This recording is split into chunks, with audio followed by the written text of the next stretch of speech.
Welcome to this very special edition, coming to you live from the vibrant streets of Los Angeles, right here on iconic Sunset Boulevard. Today, we're headed to the family residence of a rising star in the music scene. She goes by a four-letter name that's bound to make waves in the industry. Born right here in the USA, but with French roots flowing through her veins, she's poised to take the music world by storm. And guess what?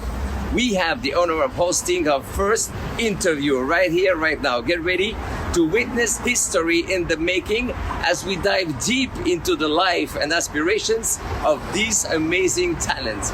Remember her name, folks, YONA. So now you gotta walk, 'cause I'm over it, so over it. Bye, bye, bye, bye, bye. YONA, bonjour. Bonjour, On est où ici? on est à ma maison aujourd'hui. Ok, on a mis tes parents dans le balcon. Comme ça, on est tranquille. Oui, Et je voulais qu'on fasse connaissance pour en savoir un petit peu plus sur toi. Alors, tu parles français parce que tu es française, mais tu es née où? je suis née en Los Angeles et mes parents sont de France. Et donc, tes parents te parlent en français depuis que tu es toute petite, Oui, toute ma vie. tout le temps. Ouais. Et tu comprends les deux langues parfaitement. Tu es franco-américaine. Yup. Et là, il se passe un truc de fou, c'est que la planète te découvre, alors que toi, finalement, rien n'a changé, tu as toujours chanté. Yeah, You always wanted to sing, right? always, my whole life. Since when? Do you remember like the youngest age you started? I have like this distinct moment in my memory where I was in my room and I was singing one of those like childhood like lullaby songs. How old were you?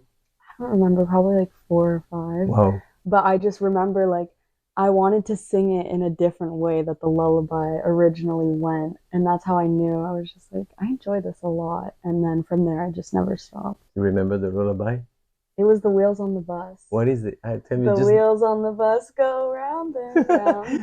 But what was the twist that you added? Oh, when I you, have no idea. You have no idea. I don't remember. But I used to just like walk around my house and sing random songs. I would make Non-stop. me and my sister would like walk around and say random things, like make our own lyrics of things that didn't make sense at the time because we were kids. But That's an important point. You write your own lyrics, right? yeah, So what is the main message that you want to send to the world?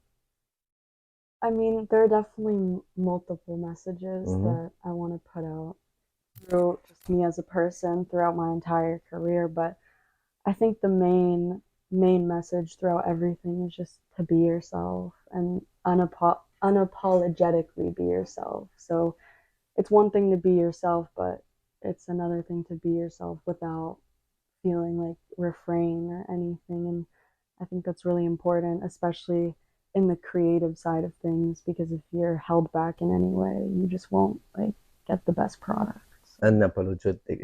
That's a tough one, huh? yeah, it's pretty tough, but it basically just means like without apologizing. You don't apologize for who you are, and you Exactly. show it as it is, right? With the Exactly. good things and the bad things. With no filter. You started writing about moments in your life, experiences, happiness, but also sadness.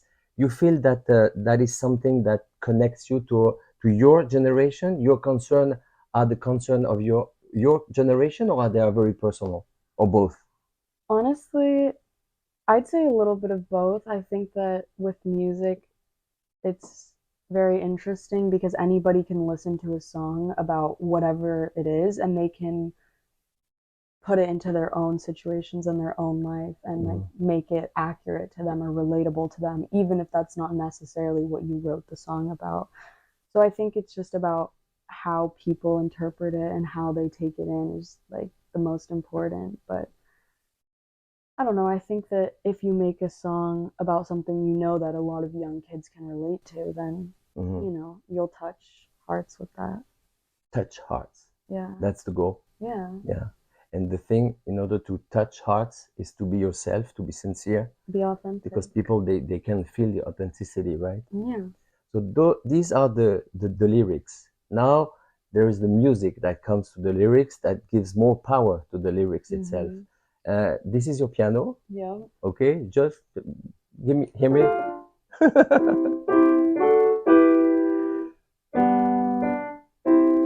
So you found basically les accords, right? Chords, yeah. The accords, right, of the song, and you work with producers. How does it? Tell us a song from the birth until it's played on the radio. Okay, so usually how it goes down is I like to work from scratch. Hmm. So anytime I go to the studio, I like to just start fresh, make something new, With the with nothing, like, nothing. yeah, nothing in my head because Wow. I've Not even the theme. noticed sometimes a theme, That's it. yeah, but very broad. Because usually, if you think too much about something and overthink it, either before you go into it or even when you're there and you're thinking too much, it doesn't work. Hmm. You get too in your head. It just doesn't work out. You think everything is bad, even if it's not. It doesn't. You don't get the best product unless you're. It just comes straight from the mind. You don't care. You're having fun. You know what I mean? I know exactly what you mean, because basically it applies not only to music, it applies to Everything. everything. If you overthink things, there are so many factors that come in, negative thinking, blocking, and stuff. So you Hmm. have to start from a clean slate, right? Yeah. Exactly. And so I like to start from a clean slate. So usually it'll be me and someone else, maybe another person, but the producer will just like find sounds at the beginning of the session that we like or that we feel like could be a good song or a good start of a song. And usually I like to start with like a main instrument, like a piano or a Hmm. guitar, like a synth or something.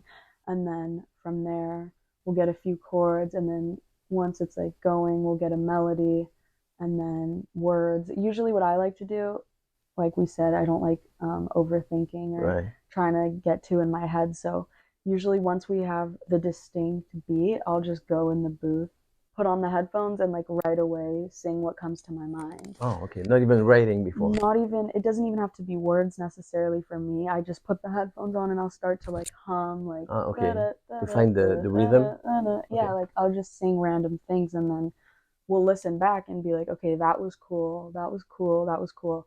Now let's try to put that with words and, kind of morph it together. So So the flow first, right? yeah, I always do the Or flow the first. words come after. Yeah, and sometimes the words come with the flow. You know what Mm, I mean? okay. Sometimes it's a couple words that go well, and you're like, okay, that worked. So let me make everything else like based around this. How long does it take usually, average, to write a song, to record the song? I know it depends. 90 minutes. 90 minutes. Yeah. Wow. If you're like really pushing You know what they say? They say that when they ask a painter a piece of art, how long it took him to do it, he said 30 years plus 1 hour, meaning that the background, his experience, his it. life is inside, but the 90 minutes, you're gonna take it out, express it, right? Is Yeah. it something like that? Like it's inside and it's coming out? Yeah. I really like that Yeah? expression though. Yeah, that's a good one. When we do interviews like that, how do you feel? It's like people are interested. They want to know more about me. So you're flattered. You don't like it. Be honest with me. I mean, you have to do it, so you do it. It's exciting. Tell me what's in your head right now. I mean, honestly, I think it's cool. Like I've always, obviously, I've always wanted to do music. I've always wanted this life. Mhm. So it's just interesting and cool for me to like finally see it slowly come together and people just slowly be interested in like what I'm doing or like whatever the case is. But I think it's exciting and To see it sometimes, building up. yeah, sometimes it's even like hard to believe, you know what I Mhm. mean? I'm just like, wait, Like, yeah, like am I what's dreaming? going, yeah, what's going on? But it's amazing. I'm grateful for everything. So sometimes you say it's hard to believe, but at the same time, I know that it's normal, like it's natural, it's within you. You know what I'm Yeah. saying? Like if they ask you, I heard that someone was hesitating because they want to put tags on music, the industry. They want to put, are you rock? Are you pop? Are you soul? What are you? And someone asked you recently, are you a pop star or a rock star? And you said, I can be both, right? Yeah. Yeah, I So you, did say that. I know, I have to say that your father is like a brother to me. So I know things about you that you don't even know. in advance. That's a big advantage. Yeah. I want to say you don't want to be in a box, right? No, And you never. love thinking out of the box. Yeah. So if people try to put you in the box, if the industry wants to put a tag on you, how would you compromise? You have to at some point of time or not?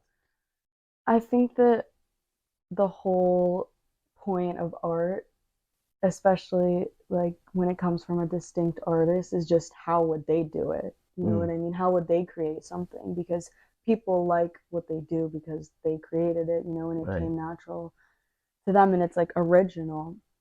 But I feel like when people try to put you in a box and if you don't really feel like yourself, other people can kind of tell and notice that and hear that, that it's not even your best quality product, but just you can just tell by the energy and like the effort put into it. So I'd say if somebody tried to put me in a box, I wouldn't necessarily be surprised, but I wouldn't hesitate to stand up for myself and say, listen, like I don't I personally am I love artists and people, even in fashion and authors, anything that people can do like multiple styles of just versatility in their creations. And I think that's super important because you don't want to see the same thing over and over again. It Right. gets boring.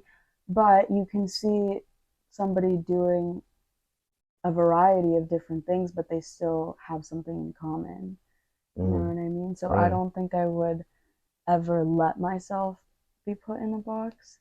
Because you said at the beginning, be yourself is the key, right? Yeah. So you have to stand up. Yeah, and at the end of the day, of course, the industry, like, it happens to the best of everyone.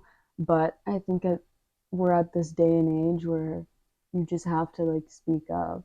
Right. You just have to stand your ground and show them who you are as an artist. And Don't do it now. nobody When will you will. do it? And Yeah. nobody will. Also, people like to know when an artist emerge in the industry, the influence. Everyone is asking for the influence. I know that your father listened to heavy metal when you were younger. You grew up with AC/DC and stuff, and we can feel a lot of things very different in your universe, but it's your own universe, right? So tell us about these influences and your own universe. Yeah, I mean, I totally agree. I feel like there are definitely splashes of a lot of different things in there, and they all come from just how I was raised or what I liked growing up or what I listened to growing up. But a lot of like majority of my influences are oldies, like Michael Jackson, Amy Winehouse, The Platters, Paul Anka.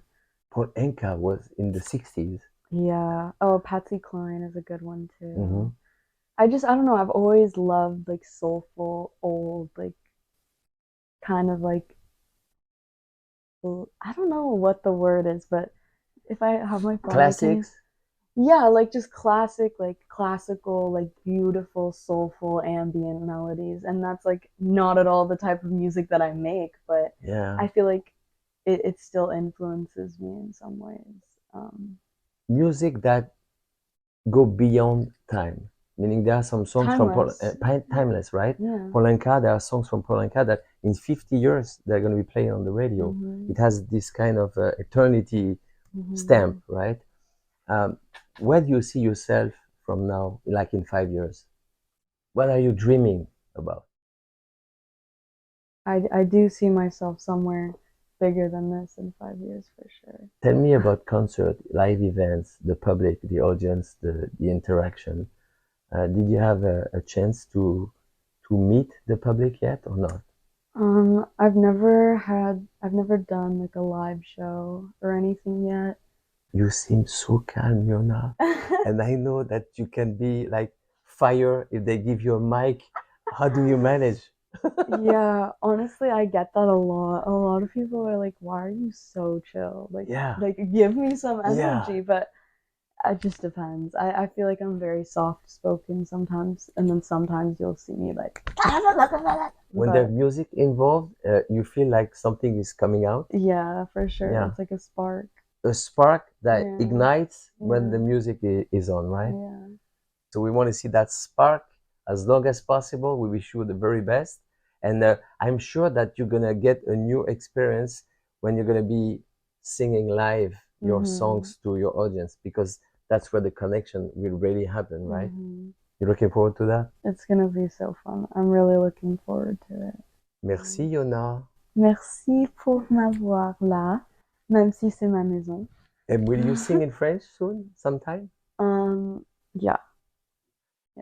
Elle promet? Tu promets? Oui, je promets. Elle a promis. Ciao.